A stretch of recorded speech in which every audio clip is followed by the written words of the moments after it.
are coming to session 2 and haven't had the joy of session 1, I'm Joanne Branch. I work with Colbi Technologies. I've been in K-12 service for over 28 years. I started in the maintenance department taking work orders and wiggled my way pretty much all the way up to the level of facilities director in that time. It was a lot of years. And most of the time I was doing all of my own procurement for all the construction work that I ever touched. And a lot of it for other people and a lot of it for a lot of project managers who were our staff members at San Diego Unified, and then helping school districts when I got to the San Diego County Office of Education. So I've been an island. I've never had a purchasing department help me. I've never had basically an administrative assistant or a clerical support either, really, in most instances. Very for a short period of time, I had a part of one FTE. So when you hear from me, my experiences and my thoughts, it's from the School of Hard Knocks. I've been a regular attendee at CASH. I've had lots of lawyers help me learn over the years. So that's me. And I really appreciate your time coming today. This is a continuation of session 1. I'm not going to be going back through those same items. Actually, I'm going to kick off with one of the slideshows I brought up just to share with you the upcoming changes to CUPCCA, which I'll go over again today. But that's where I'm going to start. Then I will go back to the California Uniform Public Construction Cost Accounting Act oversight. Now, just a quick moment. Let's slow down and talk about CUPCCAA. California, got that. Uniform. What does that mean? We're all supposed to be doing it basically the same way. And when I say we, I mean cities, counties, other municipalities, special districts like water districts, other types of districts, and K-12. We is all of California public agencies who've opted into CUPCCA. That's what the uniform means. So that means you're supposed to read the rules and you're supposed to follow them. And then public, yeah, got that. Construction, okay, so it doesn't apply and it doesn't make you do anything for things that you're not doing any kind of construction on. But if you opt in, it can be used for maintenance. Cost, that's an important part. We're going to be talking about it quite a bit today. Cost. It's based on cost. The whole basis of CUPCCA is establishing your project scope and cost, and then figuring out the way to bid it. It does not mean you need to be a construction cost estimator. What it means is you have to have an idea of how much this sucker is going to cost. You need that to budget for the bid anyway. You're telling the bidders that you have the money in the bank when you put out a public bid. How much money did you set aside for the project? Well, that's a good place to start for whether you're going to, what level of bid you're going to need, but not always the best because you haven't scoped it when you set aside your budget. And then the word accounting. Notice that? That's the first A, accounting. This means there are some requirements to keep the project separated by a code that is project by project by project by project. Could that be a work order number? Yes, do all of your construction projects get work order numbers separately? It could be simply put in your account code string. We're going to talk about that too. All right. And then the word act, of course, that's the act of the legislation. So when we say CUPCCA, we think of cupcakes, but really it's uniform cost accounting for construction. Let's go. You never thought a title slide would engender so much talk. Here we go. So we're going to talk about the commission, the California Uniform Public Commission that oversees that. And who else besides the commission might be watching you as you decide to try to work uniformly through the codes related to this. The most common issues people are being accused of, we will say, and how to stay informed about what the latest trends are and when those rates change. Let's start with the commission. You're going to see a trend here on the commission. You're going to see a lot of contractors and people who are pro-contractor. So the Contractor State License Board has one. Labor has 2, contractors have 2, subcontractors have 2. Okay, so let's see, 2, 4, 6, 7. Cities have 2, counties have 2, school districts have 2, special districts have 1. 2, 4, 6, 7. You think these all have equal power? Do you think these all have equal influence at the state level? Take a moment and think about that. The people that are on the other side of our cities, counties, school districts, and special districts are state level advocates for themselves. And they have a lot of power and a lot of influence. And they're the ones that are guiding and directing what's going on with the cities, counties, school districts, and special districts, lending a balance to that approach. So who else is watching besides this commission? Well, the commission doesn't get out in the field and go nosing around on every little project and every little bid, but there are a lot of interested parties who do. And so let's think about that. Well, first of all, you have your bidders, and they're watching for you to put work out, and they know the rules about what the California uniform, I'm going to say CUPCA, what uniformly is required of you as an agency who is CUPCA, and they expect you to do that. There are interested parties locally and statewide, but locally, who are watching you and expecting you to follow the uniform requirements for the size and type of work that you are out there procuring. And they're the public. You have a bond oversight committee maybe, and you may think your little CUPCA project is running under the radar, but all it takes is one of those bidders or other interested parties to go, hey, Julie, you're on the bond oversight committee. Did you know so-and-so is doing the thingamabob? Okay, now you have a problem. Cities, counties, you have your elected public officials. Most of us have some form of a board. Then there's the newspapers and the local rags and your voters, your neighbors, your parents, and whoever else gets an earful and wants to be the Karen of the day. Sorry. So you are having people watch you, and we're going to have some specific examples today about people who have gotten accused.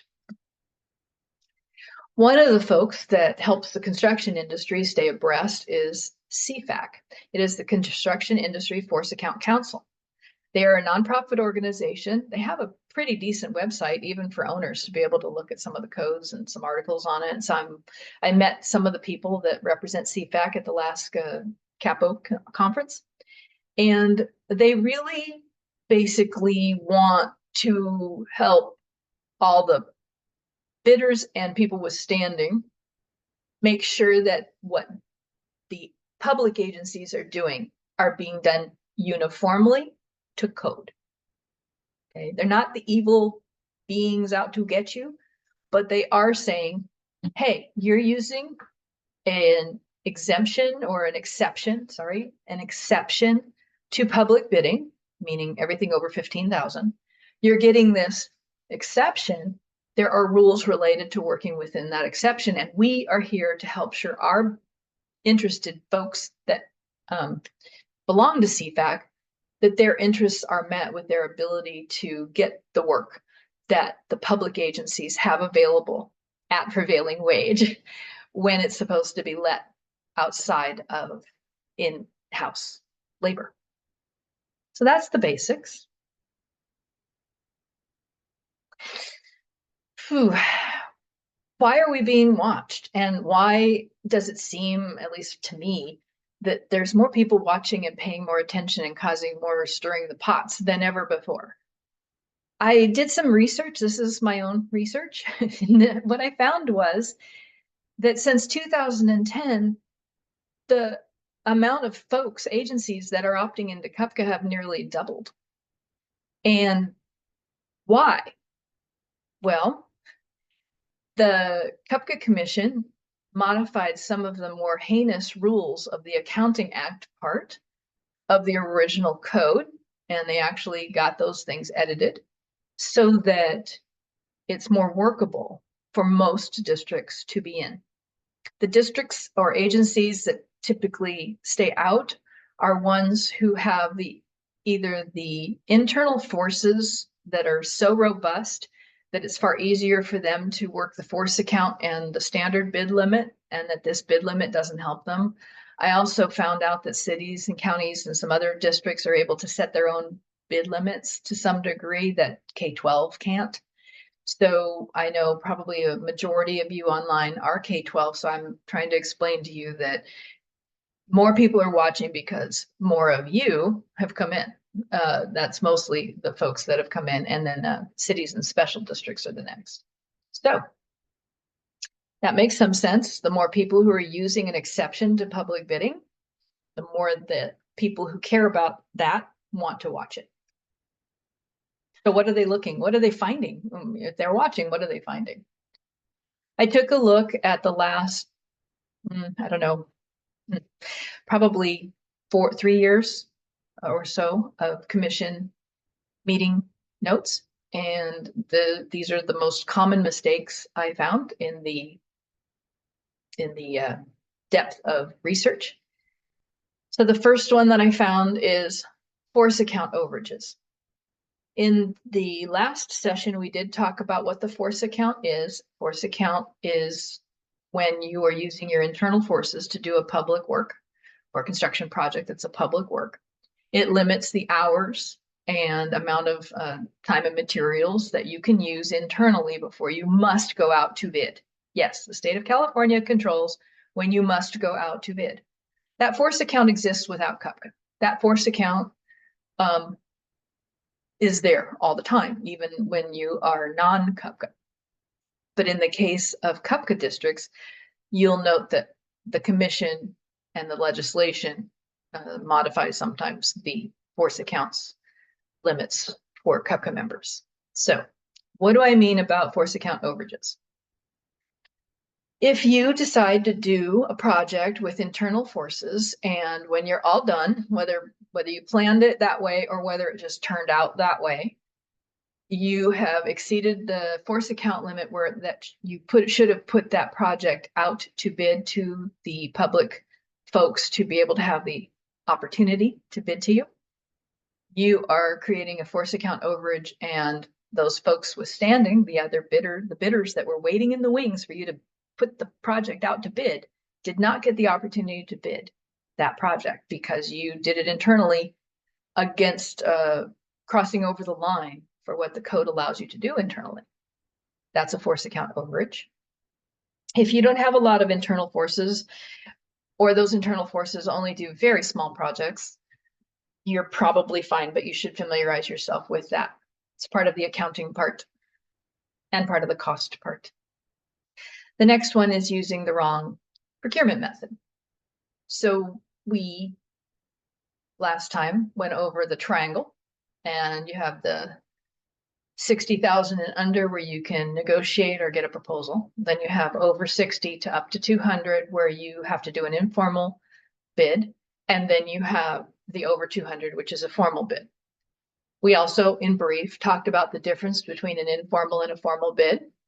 An informal bid, the only differences that I've been able to identify and lawyers have been able to tell me is you don't have to do a public ad in a newspaper of general circulation. You can spread the word another way.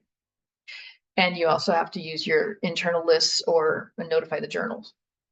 You can shorten the bid period for under 200 to only 10 days, which is really tight for bidders, but you can. And you do not have to have a public bid opening. You still have to have a date and time certain, but you do not have to open the bids in front of the public. Other than that, it's a hard bid. It's the same thing you'd do for $1 million project, you'd do for over 200, and under over 60 and under 200, except for those 3 exceptions. So if you're using the wrong method, then you might have said, hey, my project is going to be $58,000. And then you get quotes and you award, and then it's over 60. Or during construction, it goes over 60. Those are both using the wrong method of procurement. The next one is a lack of notification of opportunity to quote or bid. In this case, if you opt to have a CUPCCA list, you need to use it. If you don't have a CUPCCA list, you need to notify the journals.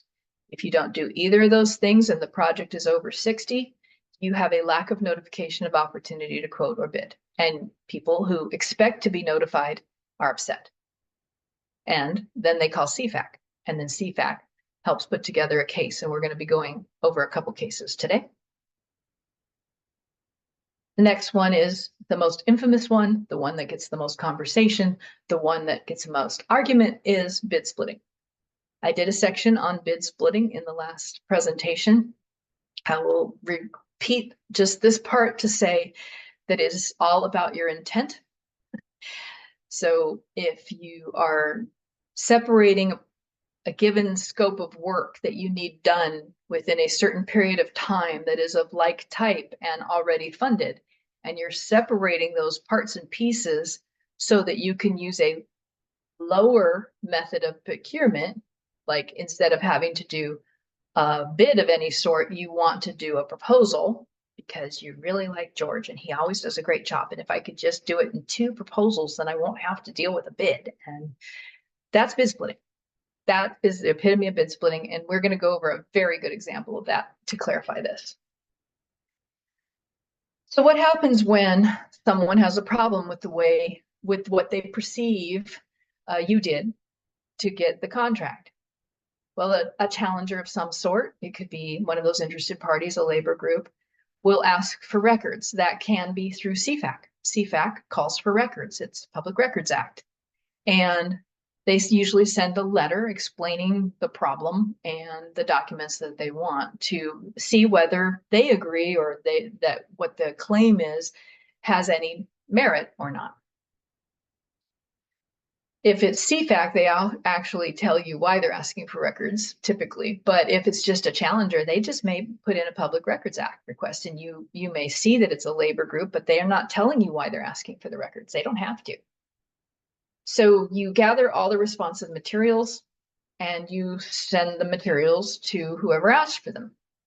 And if they've told you that this is a CUPCCA violation investigation, then maybe you're already engaging your lawyer just in case, but you have to give them the public records.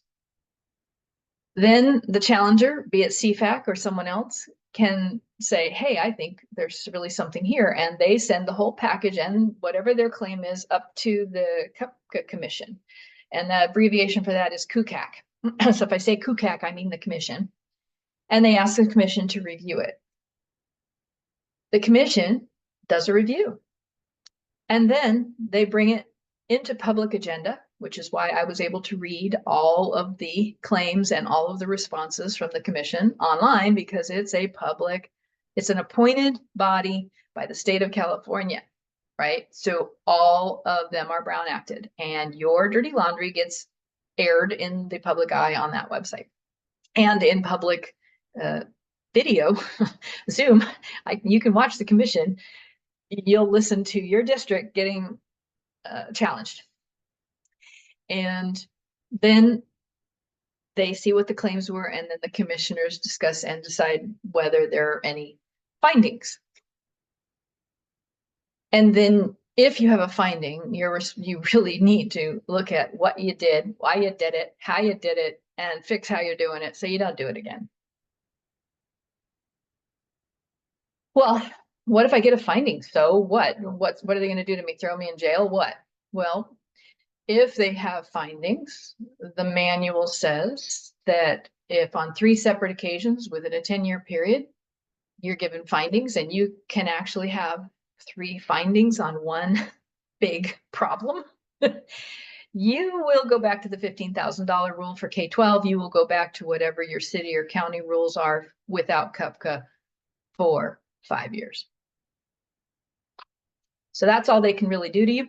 They can withdraw your ability to use the exception that you asked them to give you permission to use. It is not a right, okay? It is, I took a resolution that I want to do it. I understand what it is. I'm going to do it, and I'm going to do it uniformly.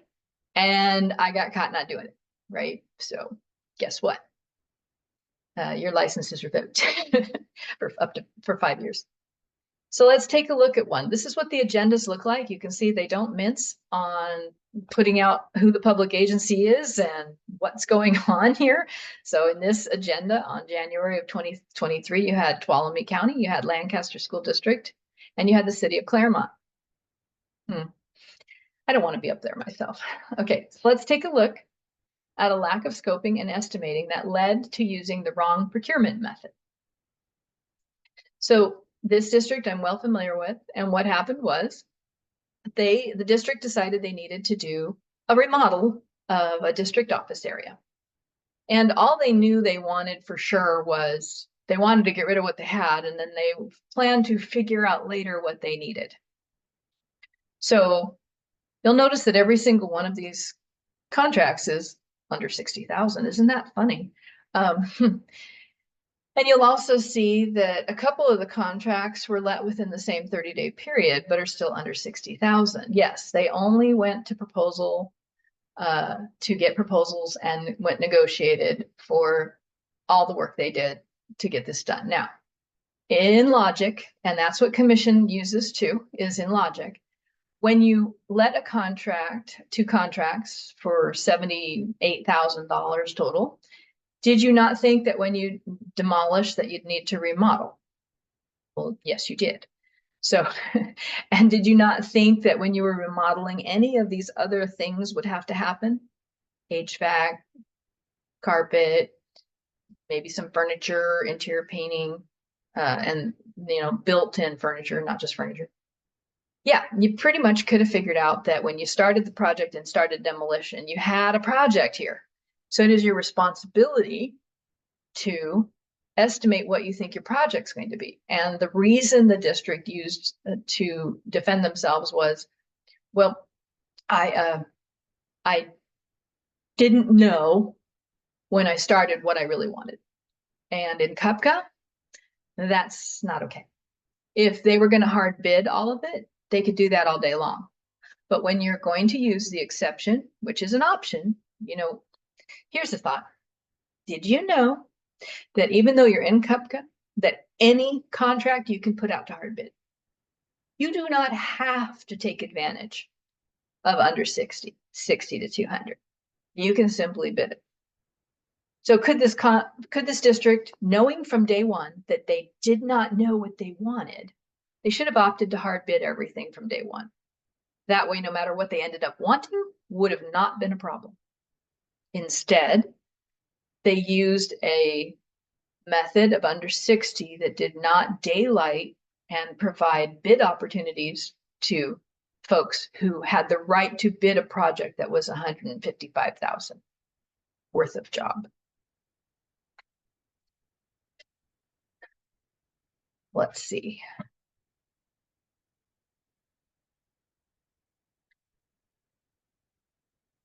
The next one is the community, a different entity type, not K-12. And in this case, they invited 3 folks to come and give a proposal. So again, they did not fully scope or figure out everything that was needed for their project from the beginning, which is the cost part. And what happened instead, you'll see in a second. So they invited folks to come and provide bids, but they did not use their CUPCCA list that they had opted to have, a CUPCCA list, and they didn't use it. They just decided to run under the radar, I guess. I don't know what else to say. And somebody found out who's on the list and said, why didn't you use your list? So now they're watching very closely what's going on with this non-list construction, something or other that's going on here in this entity. What happens along the way is commercial door company, which is really what they wanted, is they wanted a door, is they ended up, the first contract out the gate ended up with 74.5. So that's over 60 right there. But during the project, as it says in the commission's notes, the agency decided that it actually needed an electric door And then as they decided that they needed to provide an electric door arm, and this was a gate, but they call it a door, they decided that they needed some concrete to put the electric door arm on. So now it's because they didn't figure out what they wanted before they started. They not only did the very first contract incorrectly, but they made insult added to injury by expanding the under 60 project process with more and more. I can tell you simply that this was a finding. And it was noted that they didn't use their lists. It wasn't, I don't recall that it was a specific separate finding. It just tells you that it was of a concern and that they should have. So this slide talks about what's needed to get the word out about the work, so you're not the one accused of not notifying folks of an opportunity to bid. Now, of course, this is presuming that you've scoped it, that you know what procurement method you need to use for the scope of work that you are then going to put out for bid. In this case, the trade journals are listed in the CUPCCA Commission Guide. And the local advertising you can always do. You can do a local ad without using the full formal advertisement as long as it's under 200. So you can make a little tiny ad, put some bold lines around and say, hey, and you can choose a cheaper newspaper maybe that's more applicable to your area and gets to the people that you want to get to. You can absolutely post it on your website, but not many people go to websites except parents mostly. So maybe also email anyone you know that might be interested. I noticed that a lot of people try to narrow down really tightly, hey, this is a C10 electrical bid. I'm not going to tell anybody else about it. Well, if you go ahead and just notify everybody, those people know people and those people know people. And what are you trying to do? You're trying to get the word out. You're not trying to constrain your competition. You're trying to open your competition. So anyways, you can open your competition. There's also nothing wrong with emailing the opportunity directly to whatever vendors and bidders you think are interested. You can use e-boards, trade associations like the AGC and others. You can do even further outreach. I remember as a young bond support administrative assistant that I had to do outreach for small minority DVBE and women-owned businesses. And I had to go put up a table and take people who wanted to work for San Diego Unified and talk to them and teach them how to put together a bid and fill out the bid forms.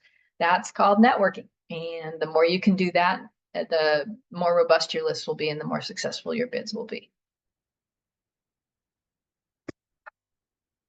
Avoiding the issues. We've gone through some of the issues. If you start with scoping, if you don't know what you want, get a small architect to come help you figure out what you need. A couple grand, and then you'll know next time as you gather the specs and you gather the scope, you'll be able to see if those assets that you get from them can be used in the future. You can reuse those as long as there's no big changes, and you can create yourself a library. But the biggest thing is you need to scope it. It's your obligation. If you can't scope it, hard bid it. Ooh, did I say that? Yes. If you can't scope it, hard bid it, because if you're doing scoping by contractor, hey, Joe, can you give me a proposal? Because I don't have a clue what I need to do over here. That proposer now, if you're ending up having to bid it, knows more about the project than he should, and technically should be exempted, could be at your discretion, exempted from being able to bid on the project that he helped scope. So be careful. All right. The next thing is to estimate it. Now, I don't mean a line by line materials and labor estimate. What I mean is, did you do a water heater in the last 2 years? Okay, well, go to that one, pull up the document or the information or their contract, and then say, okay, it's been 2 years, so I'm going to add 10% to it. And this one is more complex by XXX, so I'm going to add another 5% to it. Now, where am I? Oh, well, I'm already at $52,000, give or take. I better, what? Tell me, folks, go informal. Yes. Okay. If you're within a short amount of space between 0 and 60, and you have anything go wrong and you need to do a change order, you cannot exceed 60 during construction. Hard stop, 60 during construction. No matter if you have 10% ready for doing the 10% change order thing, CUPCCA is constraining you to the 60, period. Okay. So estimate it. And then select your procurement method. You don't want to go back to a $15,000 bid limit. You don't want to be on a public website. You don't want to be in the news. You don't want your job at risk. You don't want to put your board in a pickle. You don't want any of those things. This is not hard, but people make it sound so hard. If you build your assets, it might take 2 or 3 years, but you can build the assets needed to make most of your smallest projects go far smoother than you can even think. Don't forget that when your agency goes CUPCCA, that it is agency-wide. It is not the maintenance department. It is not maintenance funded. It is not just public works and just what the bond is doing. It is not just anything. It is no matter the department, no matter the fund source. The other thing is to make it not be so hard, have your templates ready. Now, I provided a template at the last presentation. I'll take a moment to go over to that and see if there's any questions. Especially if you're doing a lot of legitimately scoped and estimated projects under 60,000, it's very good to have an authority resolution in place, frankly, even under 2, and frankly, I would say just generally to have an authority resolution. If your entity will allow it, it is allowable by code. I do not know of one public entity that cannot get authorities in place. Plus, the CUPCCA regulations specifically say that delegation of authority is allowed under CUPCCA. So that's nice.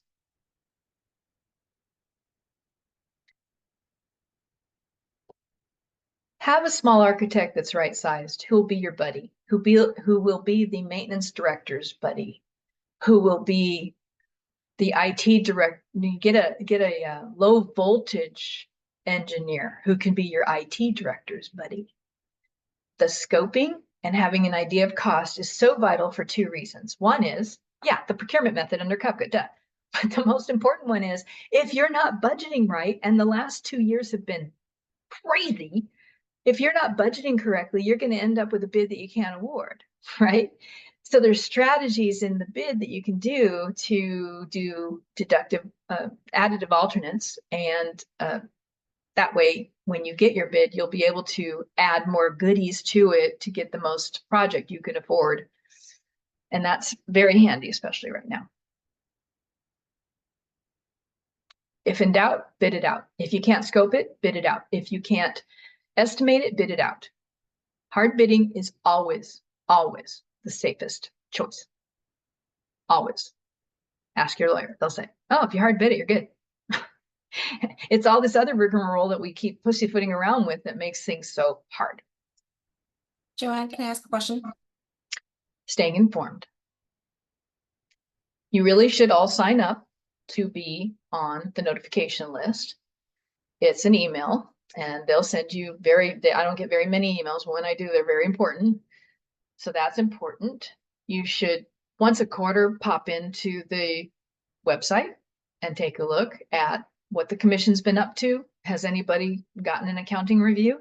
Notice it was an accounting review, not a procurement review per se. They call it an accounting review, but it's really a procurement review. When you see an agency getting in trouble with the commission, take a look at yourself.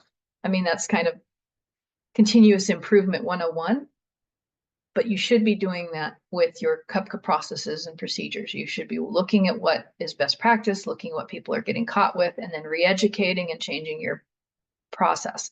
Your process, I hope, would be for school districts, it would be in an administrative regulation that you say, this is what under 60 proposal process will be for our district. This is what we're going to require. This is how we're going to require it every time. So that the next maintenance director that comes in doesn't go, well, I don't need to do that. Well, it's in our AR. If you want to change the AR, you have to go back through the process of changing the AR. That's a good way of trying to follow the scope it, cost it, determine the procurement method. By scoping it and costing it, you then will have something to put out to your under 60 proposal request. I did go over the fact that these limits are pending change. It has gone through the first part of the legislation process. It likely will go ahead. So this will add a level. So let's take a look at this real quick. 60 will become 100. So now you're not just in trouble for getting a proposal under 60. You're going to be in trouble for getting just a proposal with no scope or contract for under 100. That's a lot more risk. And 200 becomes 220, and it has the associated overage limits that went up from 212 to something like 225, something like that. And bids that go over the informal limit, oh, there it is, 235. And there's a new proposed separation of the force account, which is instead of the current force account limits, it's under 70,000 by force account. I will add that your force account, your estimate, if you're going to use force account, you still have an accounting act process for that. Okay, I'm sure not very many people, if any, are using force account here, but if you do, contact me separately and I can help you with learning a little more about force account. The previous presentation, I have a detailed slide about force account and the codes that are applicable here. And they're going, because they were increasing the 60 to 100, the commission members, those top 7, the ones that are for contractors, they have concern that they're not going to have the right to have projects head their way for bidding. So they created, they separated out the force account so that the force account could get increased a little, or else they weren't going to. Okay, that's not the way it is right now. I want everybody to stay in their head. Joanne talked about something that may happen. It is not factual yet. That's why it's a red line. It has not been blessed. Maybe by January 2025.